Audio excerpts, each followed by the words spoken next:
Press call first thing, and I really don't know what I'm going to tell them. Tell them Lehman exacerbated AIG. The simultaneous payouts of CDOs and credit default swaps put catastrophic pressure. Go back further. The global pool of investment capital. She has to do this in English. Start with the homeowners. Okay, here's how you explain it. Wall Street started bundling home loans together, mortgage-backed securities, and selling slices of those bundles to investors. And they were making big money. So they started pushing the lenders, saying, come on, we need more loans. The lenders had already given loans to borrowers with good credit, so they go bottom feeding. They lower their criteria. Before, you needed a credit score of 620 and a down payment of 20%. Now they'll settle for 500, no money down. And the buyer, the regular guy on the street, assumes that the experts know what they're doing. He's saying to himself, if the bank's willing to loan me money, I must be able to afford it. So he reaches for the American dream. He buys that house. The banks knew securities based on shitbag mortgages were risky. You'll work on shitbag. So to control their downside, the banks started buying a kind of insurance. If mortgages default, insurance company pays. Default swap.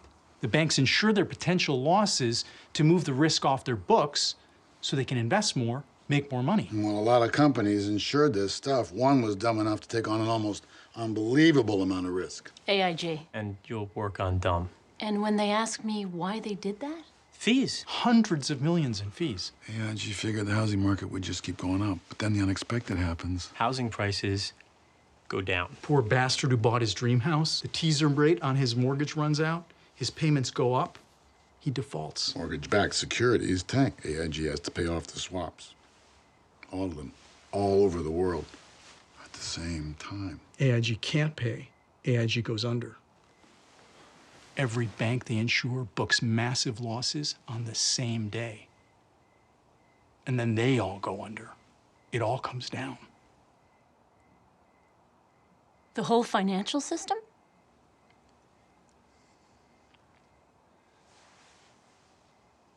And what do I say when they ask me why it wasn't regulated? No one wanted to. We were making too much money.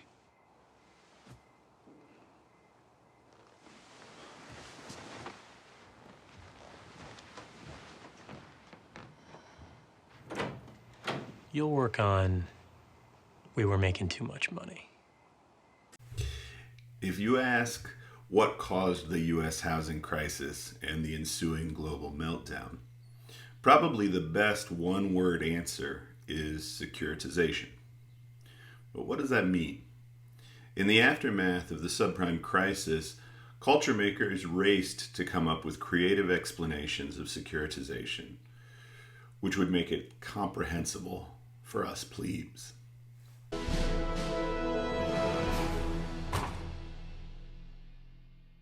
How can we help you, young man? I want to return this Margaritaville.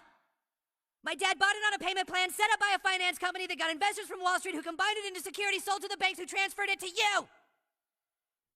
Oh, that makes sense. Ah!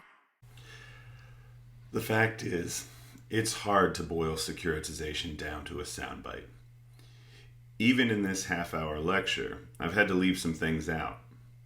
But I think it's imperative, before I try to explain what securitization means, to say that it's a form of financial innovation, and that financial innovation is, according to John Kenneth Galbraith, one of the common denominators of financial crisis. Here's puppet John Kenneth Galbraith singing a song about speculative bubbles driven by financial innovation. Simon Minsky says of bubbles in 3 stages. The hedge participants are first in line. What they save or make or get pays the interest on their debt. The economy is looking pretty fine. The second stage involves some speculation. Speculators borrow cash to buy more shares. And as long as the market rises, there are no nasty surprises. But when it falls, it takes them unawares. Things have gotten really quite unstable. This is where the dangerous stage begins. People borrow more to pay their interest as before. And in the end, there's Like I said, creative explanations. The phrase financial innovation was a rallying cry of the so-called Committee to Save the World, Alan Greenspan, Bob Rubin, and Larry Summers, who helped push through the Financial Modernization Act of 1999, the Commodity Futures Modernization Act of 2000, and other deregulatory measures during the administrations of Ronald Reagan, Bill Clinton, and both George Bushes. Their argument was that complicated financial instruments, like mortgage-backed securities, were creative and ingenious mechanisms for both growing the economy and making it more resilient. But as Galbraith warns us, financial innovation is just a euphemism for new methods of disguising and distributing debt. In his opinion, when bankers, brokers, financiers, and the politicians who act as their surrogates claim to have invented or innovated something, they have usually just put a new name on a practice that was previously illegal, unsavory, or downright dangerous. Contrary to the theory of financial innovation favored by Greenspan and Summers, Galbraith believes that markets are most efficient, reliable, and just when they are simple and transparent. I would hesitate to argue that the U.S. residential housing market has ever been a site for justice. But for most of the 20th century, the mortgage lending process was relatively simple, thanks in large part to legislation passed during the Great Depression, known as the Glass-Steagall Act. Glass-Steagall was designed foremost to keep deposits safe by severely limiting the kinds of investments banks could make with them. Glass-Steagall made a legal distinction between types of financial service companies. The most important of these were commercial banks, who paid interest on consumer deposits, made mortgages and small business loans, and otherwise profited by providing credit to their community. Commercial banks operated in relatively narrow geographic regions, in part because between 1927 and 1994, they were not allowed to operate across state lines. Geographical restrictions kept commercial banks relatively small, forcing them to specialize in the financial needs of a community. This was important for many reasons, including that they were FDIC insured, meaning the federal government guaranteed the consumer deposits up to $100,000 a person. If a commercial bank did fail, the systemic risk was minimized. The government reimbursed depositors, and though there might be negative consequences for the economy of a city or a county, the butterfly effects of bank failures didn't extend to the national or international level. According to Glass-Steagall, commercial banks were not allowed to sell insurance or engage in investment banking. Investment banks were corporate partnerships, usually headquartered in major cities. Investment banks were allowed to engage in a wide range of investments, unencumbered by geography.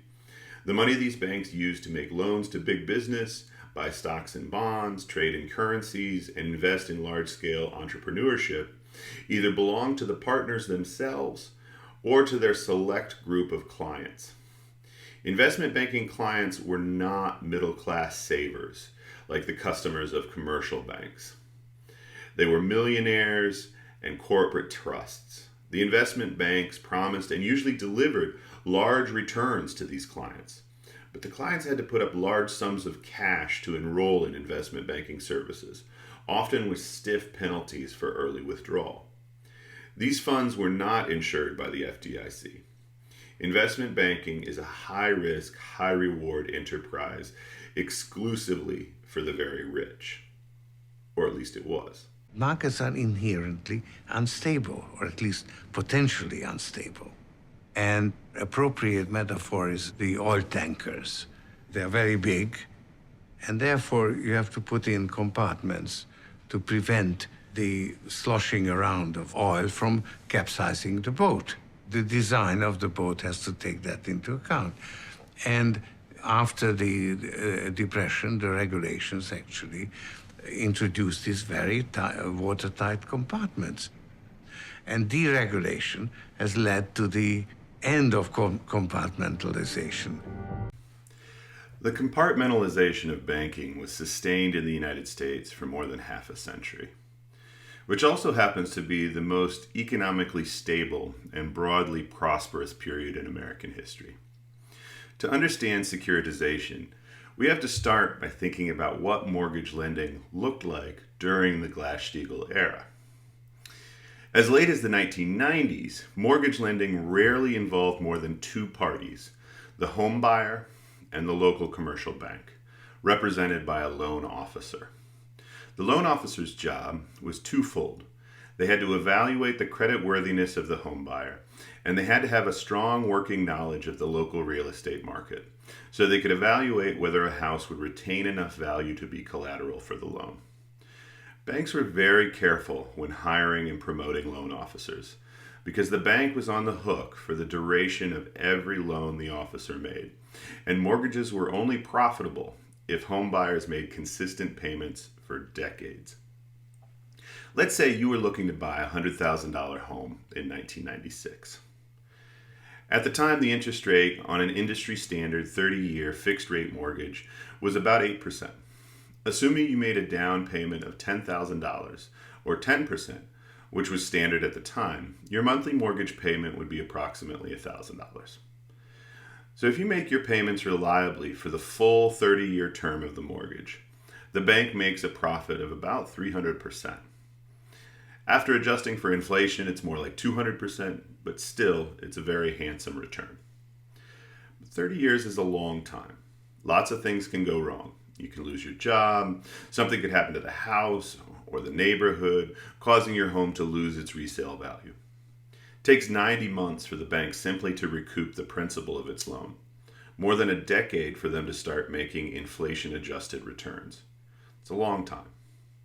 When the solvency of a bank depends upon the credit of its borrowers for decades into the future, it's very careful about choosing its loan officers. And those loan officers are very careful when evaluating home buyers. And because homeowners have them make large down payments to secure those loans, they are very careful when evaluating what homes they can afford.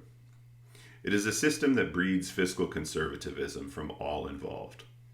The reward for the commercial bank is consistent, modest profits, but there's no scenario in which the bank can make massive short-term gains. Because lenders are cautious, they are drawing upon a limited pool of prospective homeowners, which means there is limited demand for new properties. This keeps real estate prices stable and development slow. Homeowners are eager to protect their resale value, so they take care of the properties they mortgage, since the value of their asset is closely tied to the quality of the surrounding schools, roads, stores, hospitals, restaurants, parks. They are energetically engaged in the neighborhood and community. This is sometimes called a virtuous cycle, a network of incentive structures which encourage mutually beneficial behaviors and over the long run increase the prosperity of all. It was partially because of this virtuous cycle that the Bush administration believed so deeply in what they called the ownership society. It seemed like home ownership was an undeniable public good.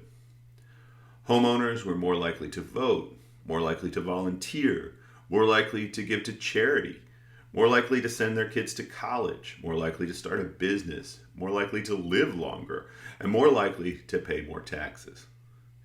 If more people became homeowners, the Bush administration reasoned we would have more model citizens and a stronger nation. From the 30s onward, every single president has spoken of home ownership almost as the basis of citizenship. Your ability to own a home kind of makes you a citizen. The most tangible cornerstone that lies at the heart of the American dream, and that's the chance to own your own home. Those of us who have been given positions of responsibility must do everything we can to spotlight the dream and to make sure the dream shines in all neighborhoods. All across the country, I say to millions of young working couples, by the time your children are ready to start the first grade, we want you to be able to own your own home. Because in order to be secure in their human rights, people need access to property rights. We must make sure that every family in America lives in a home of dignity, a neighborhood of pride, and a community of opportunity, and a city of promise and hope. Now fast forward. Glass-Steagall was repealed in 1999 as part of Gramm-Leach-Bliley, also known as the Financial Modernization Act. The firewalls between commercial and investment banks are gone, as are the restrictions against interstate banking. Huge multinational conglomerates like Bank of America, J.P. Morgan Chase, and Wells Fargo took over the majority of the local commercial banks. And for the most part, people were in favor of it, because guess what? They made it a lot easier to get mortgage loans. For the better part of a decade, the ownership society seemed to be working. Home ownership rose rapidly, and with so many people in the market for homes, property values skyrocketed. On paper, at least, people were getting wealthier. If the $100,000 home you bought 10 years ago is now worth $200,000, you can refinance, borrowing against the present value of your home, and use that money to send your kids to college, renovate your kitchen, start a business, buy a boat. But the question is, why was it so much easier to get a mortgage in 2006 than it had been to get one in 1996? That's where we get into securitization. Forget your local commercial bank. It probably doesn't exist. And even if it does, it has ceased to operate as a commercial bank and has become instead a mortgage originator. That is, rather than give you $100,000 to buy your home and wait 30 years for you to pay $300,000 in interest, they are going to give you $100,000 and wait 3 days for an investment bank or potentially the securitization division in their own bank to give them $105,000 for your mortgage. Under the previous model, it would take the mortgage lender 8 years to make a $5,000 profit on your mortgage. Now they can make that over a weekend. Let's say they sell your mortgage to Lehman Brothers for $105,000. Now, Lehman doesn't want to wait 30 years for you to repay your mortgage either. They're going to take your mortgage and combine it with, say, 99 other mortgages that they bought that week. That gives them a securitization pool of, say, $10 million in mortgage debt. Keep in mind, I'm using nice round numbers because I'm an English professor who's trying to do the math in his head. In reality, the numbers were not round and the math was very complicated. But for the sake of this example, imagine that Lehman is going to divide each of those 100 mortgages into 100 pieces and recombine them into 100 mortgage-backed securities. This MBS is really just a lengthy contract with a very complicated equation in the center of it. They give it to a ratings agency like Standard & Poor's. If the S&P analyst believes 90% of the home buyers whose mortgages are associated with the mortgage-backed security will repay their loans in full, they'll give it a AAA rating. The goal for Lehman is to sell each of the 100 mortgage-backed securities they have to institutional investors. We'll talk about who an institutional investor is in a second. But first, let's ask what's in it for Lehman. Well, let's say they buy that $10 million in mortgage debt for $10.5 million. They sell those 100 mortgage-backed securities for $15 million. They've made $4.5 million right there. But they're more interested in the fees they can accrue from managing the mortgage-backed securities over the next 3 decades. Every month, you'll make a $1,000 mortgage payment, $10 of which will go to the owner of each of those 100 mortgage-backed securities. But not until Lehman Brothers processes your payment, as well as those of the other 99 homeowners. So each month, Lehman charges the owners of the mortgage-backed securities they manage a 1% to 2% fee on the payments they are processing and distributing.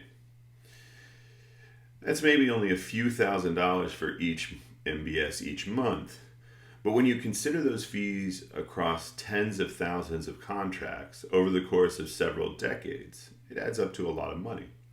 And crucially, it's income that comes with no risk. That is, no risk, as long as the bank doesn't get caught warehousing a bunch of the mortgage-backed security contracts, and as long as they don't sell credit default swaps against them. Cleveland, Boise City, San Diego, Carlsbad. Each one of these is a mortgage that is part of a particular pool for which we have an exposure to, or in this particular case, we've done an analysis for.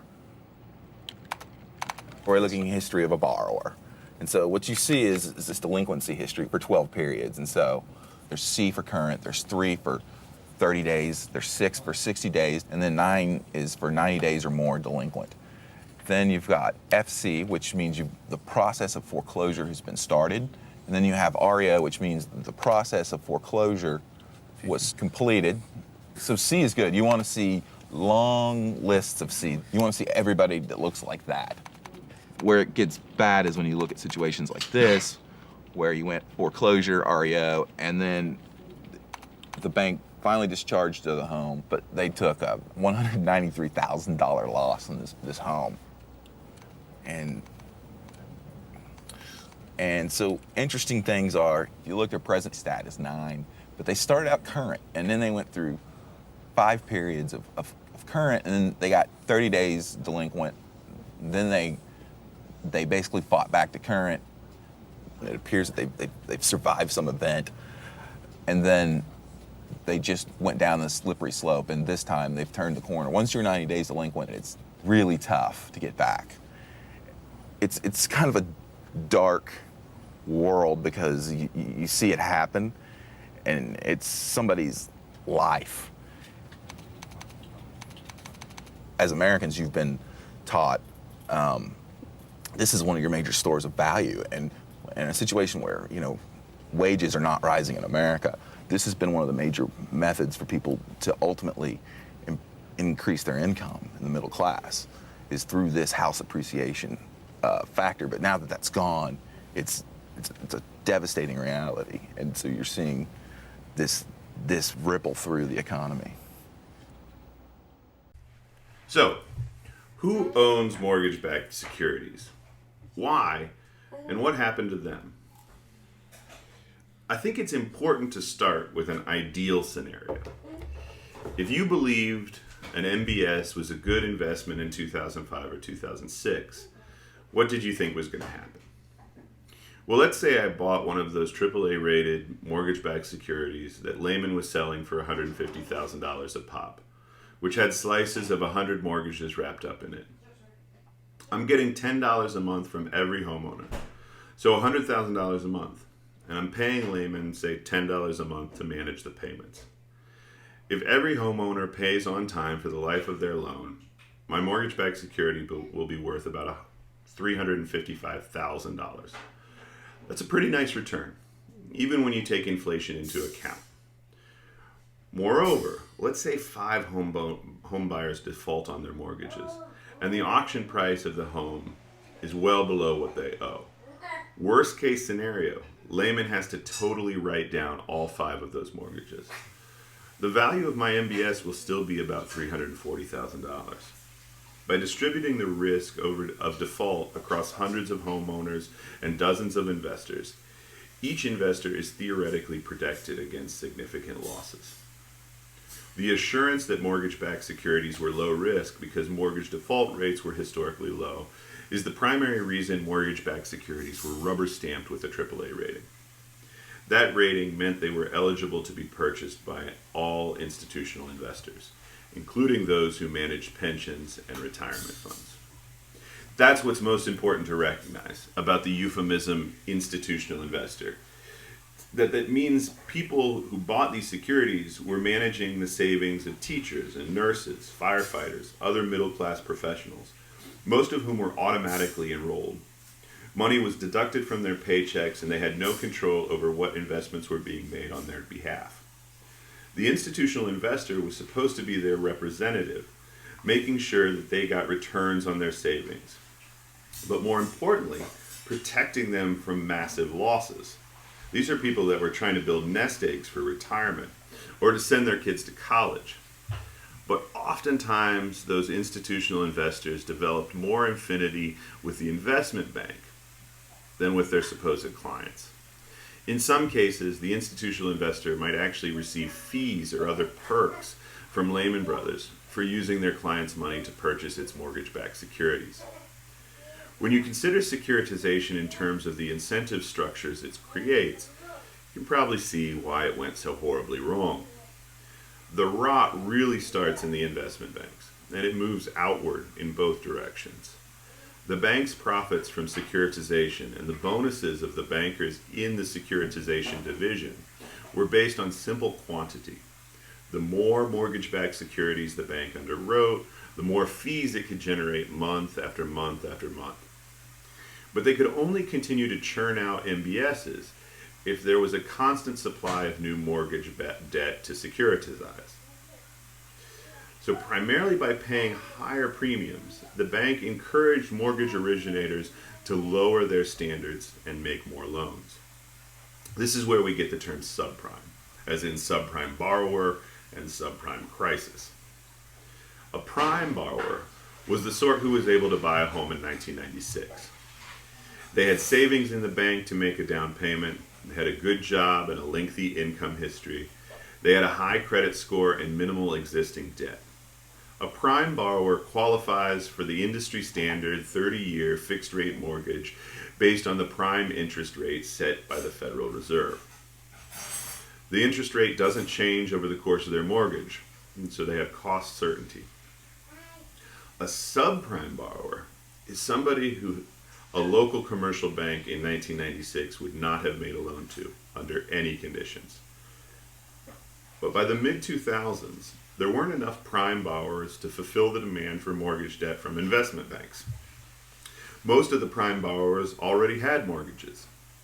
So to encourage mortgage originators to create more mortgage debt for them to bundle, banks started paying extra for loans made to subprime borrowers. While a $100,000 loan to a prime borrower might be worth $105,000 to the bank, the same loan to a subprime borrower would be worth $110,000 or more. The justification they gave was that the subprime borrowers could be given higher interest rates, and thus the yield of their repayment would be much higher. While a prime loan might yield 300% over 30 years, a subprime loan might yield 500% or more, assuming the borrower actually repaid it in full. And there's the rub. The demand for subprime debt not only incentivized legitimate mortgage lenders to lower their standards, it also inspired the practice which came to be known as predatory lending. Predatory lending is when a mortgage originator created a subprime mortgage via unethical or even outright fraudulent means. Many predatory lenders would intentionally seek out borrowers who didn't understand the terms of their loan. Some would misrepresent those terms, even to the point of committing identity theft or counterfeiting a subprime contract for a prime borrower. Even aside from these outright illegal practices, many large mortgage originators started making what were called ninja loans, for which the borrower needed no income, no job, and no assets. It turns out that when literally anybody can qualify for a mortgage, the demand for homes skyrockets. The average price of a house in the U.S. doubled between 1996 and 2006. In many high-demand cities and suburbs, prices rose even faster. During this time, while lenders were getting more lenient and on even larger loans, income for the vast majority of U.S. residents was flat. Everybody could borrow more, but nobody could afford to pay more.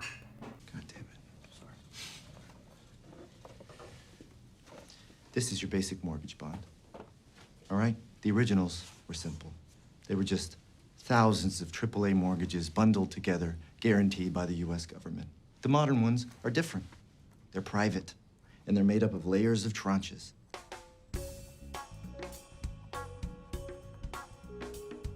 The highest level AAAs getting paid first, the lowest rated Bs getting paid last, taking on defaults first. Now, obviously, if you're buying Bs, you can make more money, but they're a little risky. Sometimes they fail.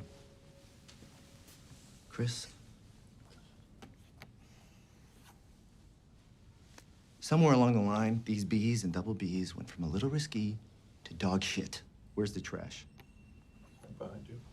I'm talking rock bottom FICO scores. No income verification. Adjustable rates, dog shit. The default rates are already up from 1% to 4%, fellas. And if they rise to 8%, and they will, a lot of these triple Bs are going to 0 too. And that, you're too close, is an opportunity. Okay, you're saying that at 8% the bonds fail, and we are already at 4%? That's right. If they go to 8, it's Armageddon. Yeah, that's right. How come nobody's talking about this? You're completely sure of the math. Look at him. That's my quant. Your what? My quantitative. My math specialist. Look. On the other end of the securitization food chain, the banks, which were paying more for subprime mortgage debt, were charging institutional investors more for mortgage-backed securities, comprised of subprime debt. So that mortgage-backed security, which cost $150,000, might now cost $250,000. The banks would say that the long-term returns were also increasing because the subprime borrowers paid that higher interest rate. But the combination of higher prices and higher default rates meant losing money on mortgage-backed securities investments was increasingly likely. Those ninja borrowers are in essence renters, not owners. If they walk away, they won't have lost any equity. And while the default hurts their credit score, the fact they qualified for a ninja loan suggests they didn't have good credit to start with. By July of 2008, 29% of all subprime borrowers were delinquent, as in they had missed at least one mortgage payment. A year later, the delinquency rate for subprime borrowers would reach 42%, and many of the AAA-rated mortgage-backed securities that banks had sold to institutional investors only a few years earlier were already nearly worthless. One lawsuit brought by public employees in the state of Mississippi alleged that a few hundred employees had lost $700 million in retirement savings. I'll leave you with this. For me, this is all you need to know in order to realize that securitization is a scam. It is possible for you to unknowingly own a piece of your own mortgage debt. That is, you can be both debtor and creditor at the same time on the same contract. Imagine you were one of those Mississippi school teachers, or a license branch clerk, or a stenographer, or a police officer if you prefer. You buy a house with a mortgage from Countrywide Financial, the largest mortgage originator in the U.S. during the subprime era. Countrywide sells your mortgage debt to Morgan Stanley, who in turn sells mortgage-backed securities to AIG Retirement Services, who your employer pays to manage your 401k withholdings. You would have no idea, but every time you paid your mortgage, a few pennies would be flowing back to you via your retirement account. What happens when the payments on your adjustable rate mortgage double, you default, and Morgan Stanley repossesses your house for a fraction of the original sale price because property values in your neighborhood have tanked? Well, the same bank is also going to write down the value of your mortgage-backed security and lower your retirement savings. It's a great system. There's nothing more splendid than capitalism. It is a beautiful garden, a garden that irrigates itself and fertilizes itself. And it needs no sunlight because it basks in the glory of its own reflection. There's nothing more wondrous than the garden that is capitalism. And if it is left entirely unregulated, that garden will grow and grow and grow until all of us share in its beautiful fruit. And so I went to bed every night dreaming about my beautiful fruit. And then I woke up one morning, and there was the Secretary of the Treasury standing behind the White House at the back door, as if he was trying to get away.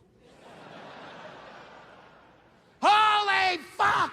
We're fucked, he said. We're completely fucked, son of a bitch. I don't know what happened to the garden, but it's a piece of shit now.